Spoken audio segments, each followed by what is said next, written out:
ఎప్పుడు స్థాపించారు సార్? రామ్కి గ్రూప్ ఫౌండర్ అయినటువంటి ఆళ్ళ అయోధ్యరామిరెడ్డి గారు ఏదైతే కంపెనీలు ఉన్నాయో సిఎస్ఆర్ నిధులు రాకముందు నుంచి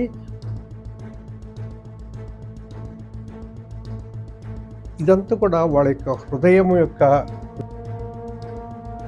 ఇప్పటివరకు మీరు చేసిన ప్రాజెక్టులో మీకు సంతృప్తి చెందిన ప్రాజెక్ట్ కానీ లేదంటే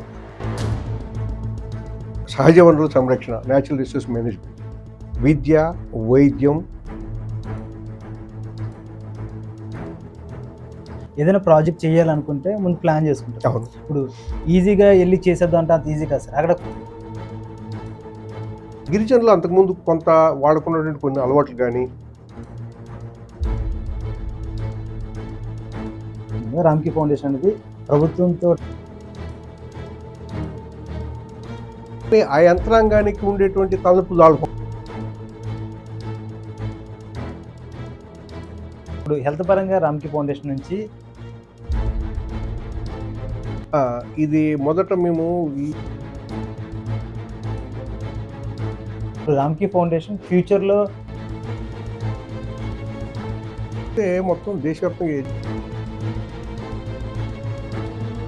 హరియానా అబ్బాయి బోనస్ ఫౌండేషన్ అని చెప్పేసి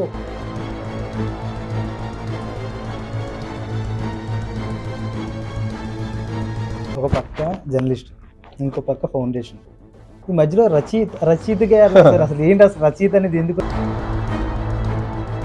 బహుశా మా ఊరి పరిస్థితులు చూడటము